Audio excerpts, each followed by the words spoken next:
नमस्कार दोस्तों। जाने माने चुनावी रणनीतिकार प्रशांत किशोर ने एक बार फिर से कहा है कि बीजेपी पश्चिम बंगाल में दहाई का आंकड़ा पार नहीं कर पाएगी, यानी उसकी सीटें 100 से कम रहेंगी।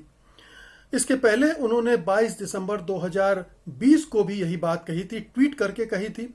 आज उन्होंने कहा है कि लोग उनका वो ट्वीट निकाल कर रख लें और 2 मई को जब पश्चिम बंगाल के चुनाव नतीजे आएंगे तो वो उससे मिलान करके देख लें, और अगर बीजेपी की सीटें 100 या 100 के पार जाती हैं तो वो ट्विटर छोड़ देंगे। सवाल उठता है कि प्रशांत किशोर को ये बात दोहराने की ज़रूरत क्यों पड़ी। उस समय जब उन्होंने 22 दिसंबर को ये बात कही थी तो उस समय उन पर दबाव था ज़बरदस्त, क्योंकि तृणमूल कांग्रेस से कई नेता छोड़कर बीजेपी को जा रहे थे और ये माना जा रहा था कि उनकी नाराज़गी ममता बनर्जी से नहीं है बल्कि प्रशांत किशोर से है, क्योंकि प्रशांत किशोर जिस तरह से पार्टी का चुनाव अभियान चला रहे हैं, चुनाव अभियान संभाल रहे हैं, वो उनको रास नहीं आ रहा है। उनकी वरिष्ठता को नज़रअंदाज किया जा रहा है और चुनाव अभियान का जिस ढंग से संचालन प्रशांत किशोर कर रहे हैं उसमें उनको अंडरमाइन किया जा रहा है, अंडर एस्टिमेट किया जा रहा है। बताया लोगों ने कि प्रशांत किशोर ने आते ही सबको फ़ोन पकड़ा दीजिए कि आप बताइए कि आपने क्या क्या काम किए हैं, आपके कंस्टिट्यूंसी में कौन कौन लोगों से आप कब कब मिलते हैं, कौन से खास लोग हैं, कौन से आपके मददगार हैं। तमाम तरह की जानकारियां उनसे इकट्ठी करनी शुरू कर दी थी और जो उन्हें अच्छा नहीं लगा था। ये भी माना जाता है कि चूंकि प्रशांत किशोर के बारे में ये धारणा बन गई कि वही बताएंगे कि किन की टिकट कटनी है, क्योंकि ज़मीनी स्तर की जानकारी वो इकट्ठी करेंगे और हाईकमान को देंगे, ममता बनर्जी को, और फिर उसके आधार पर तय होगा कि कौन से विधायक चुनाव लड़ पाएंगे और कौन किसका पत्ता साफ होगा।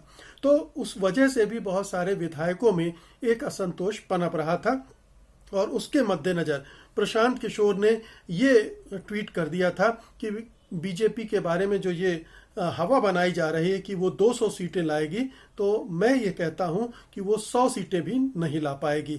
तो उसका एक मकसद था उस समय ये बताना कि बीजेपी सरकार नहीं बनाने जा रही है और सरकार तो ममता बनर्जी की ही बनेगी, इसलिए आप यहाँ से छोड़कर मत जाइए।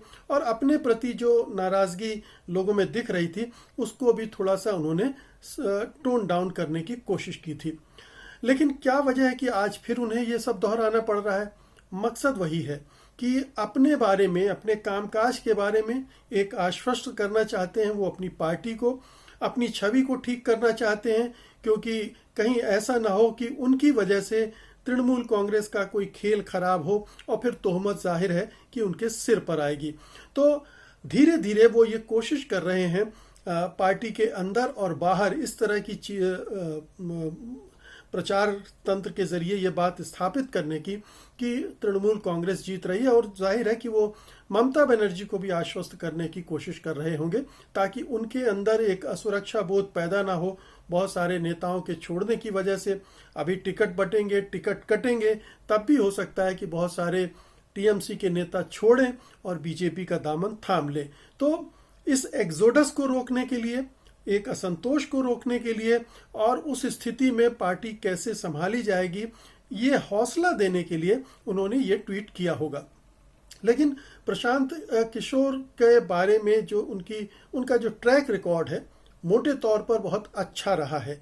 वो हालांकि वो इसलिए भी अच्छा रहा है कि हमेशा वो जीतने वाले घोड़े पर सवार रहे हैं, जिसके जीतने की संभावनाएं ज़्यादा रही हैं, वो उसी के लिए चुनावी रणनीति बनाने का काम करते रहे हैं। और जाहिर है जब वो जीतता है तो उसका श्रेय उनको मिल जाता है, चाहे दिल्ली के इलेक्शन में अरविंद केजरीवाल हो या मोदी का पहला इलेक्शन हो जिसमें वो उन्होंने चाय पर चर्चा जैसे प्रोग्राम करवाए थे, या नीतीश कुमार का चुनाव अभियान हो जिसमें पहले वो जीते थे।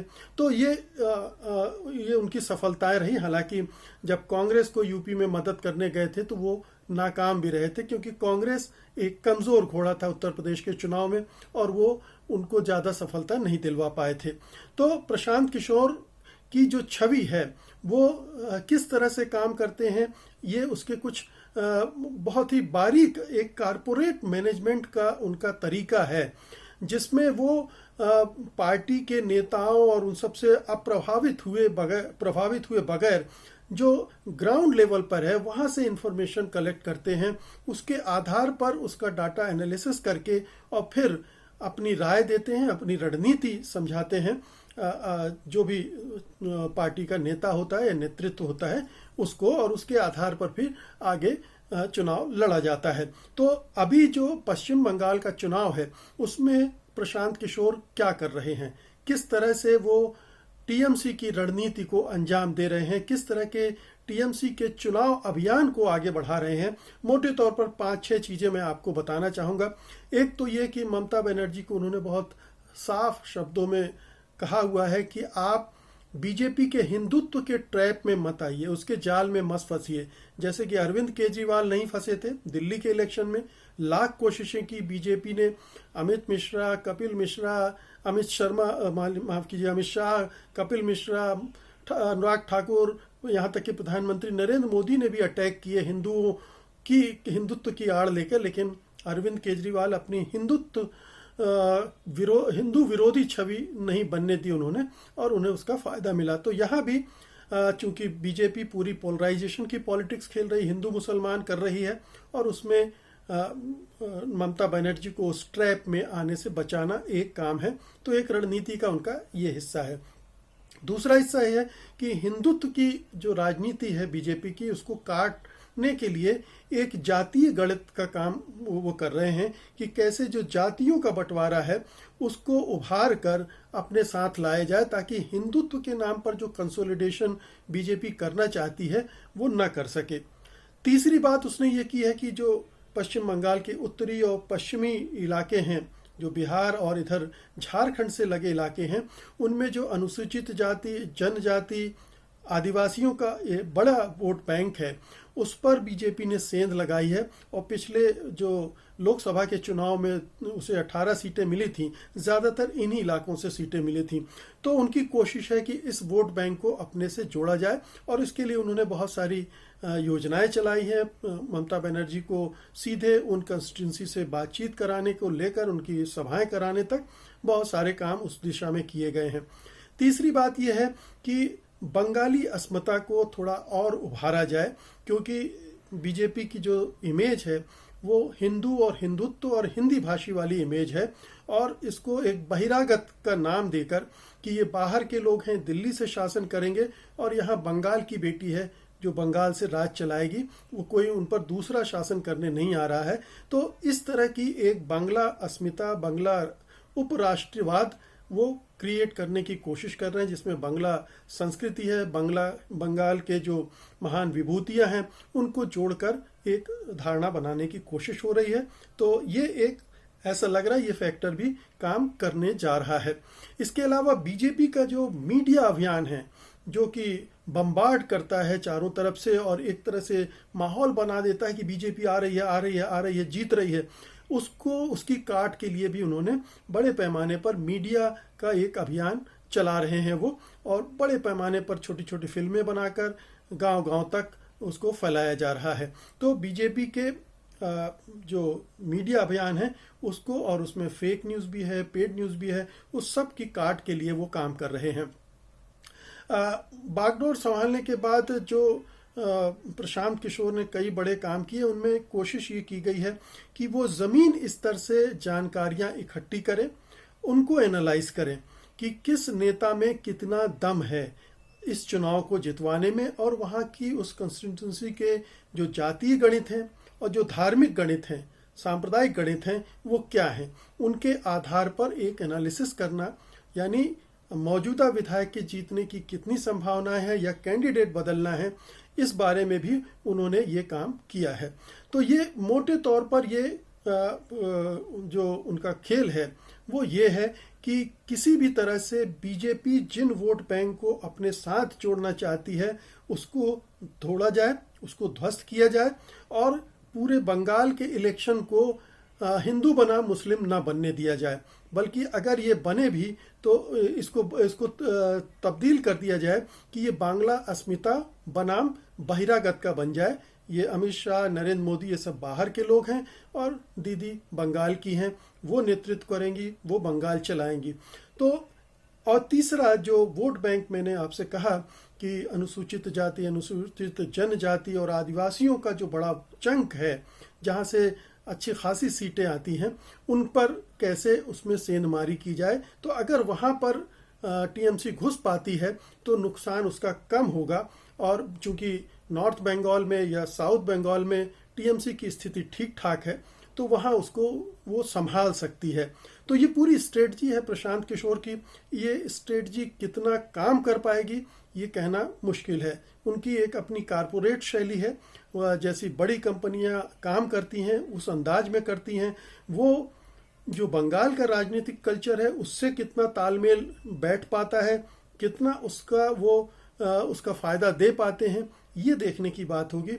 और ये भी देखने की बात होगी कि प्रशांत किशोर का राजनीतिक रुझान और राजनीतिक प्रतिबद्धता बहुत ही ढीली ढाली रही है। वो बहुत विश्वसनीय नहीं बने हैं, हर पार्टी का चक्कर लगा चुके हैं। बीजेपी, जेडीयू, कांग्रेस और दूसरी पार्टियों, आप और अभी दक्षिण की पार्टियों को भी वो राय मशवरा दे रहे हैं। तो जब इतनी सारी पार्टियों के साथ वो इस तरह से काम कर रहे हैं तो उनकी कोई वैचारिक प्रतिबद्धता किसी के साथ नहीं है। हालांकि किसी कंपनी के लिए जो इस तरह के काम करती है ज़रूरी नहीं है, और लेकिन ये इस संदेह भी पैदा करती है कि कहीं प्रशांत किशोर बीजेपी के लिए तो काम नहीं कर रहे हैं कि तृणमूल कांग्रेस में घुसकर तृणमूल कांग्रेस को तबाह कर दें और बीजेपी उसका फ़ायदा उठा ले जाए। कहना मुश्किल है। अगर वो प्रोफेशनल की तरह काम कर रहे हैं, एक कारपोरेट प्रोफेशनल जिसे किसी पार्टी से मतलब नहीं, एक एजेंडा है जिसके साथ उनका अनुबंध हुआ है, उसकी जीत का उन्होंने बीड़ा लिया है, उसकी फी ली है और उसके आधार पर वो काम कर रहे हैं। अगर वो है तो हो सकता है कि तृणमूल कांग्रेस को फायदा हो, और अगर कहीं दूसरे एजेंडे के साथ प्रशांत किशोर गए हैं तो ऊपर वाला जानता है कि तृणमूल कांग्रेस को इससे कितना नुकसान हो सकता है। अलबत्ता ये ज़रूर है कि प्रशांत किशोर अभी बहुत ही आत्मविश्वास से भरे लग रहे हैं, लेकिन उन्होंने जितनी सीटें बीजेपी को दी हैं, बीजेपी उससे भी खुश होगी। अगर वो 100 के आसपास सीटें लाती है तो ये बीजेपी के लिए बहुत बड़ी उपलब्धि होगी, क्योंकि इतनी कम सीटों से छलांग लगाकर मुख्य विपक्षी दल बनना और सीधे तृणमूल कांग्रेस के बाजू में जाकर खड़े हो जाना एक बड़ी उपलब्धि होगी। और अगले चुनाव में उसको इसका, चाहे वो लोकसभा के चुनाव हों चाहे फिर उसके बाद विधानसभा के चुनाव हों, उन दोनों में उसको बहुत ज़्यादा फायदा मिल सकता है। तो ये एक बड़ा चुनाव है, बंगाल की लड़ाई महत्वपूर्ण लड़ाई है, और ये बीजेपी के लिए उसकी विचारधारा को फैलाने के लिहाज से, उसके राजनीतिक प्रभाव के विस्तार के लिहाज से भी महत्वपूर्ण है।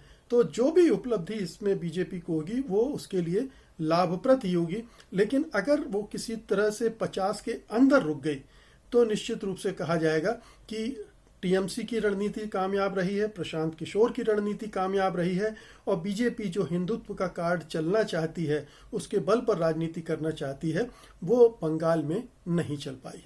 तो दोस्तों, ये थी आज की मेरी रिपोर्ट। उम्मीद है कि आप इसे पसंद करेंगे और इसे बड़े पैमाने पर शेयर करेंगे।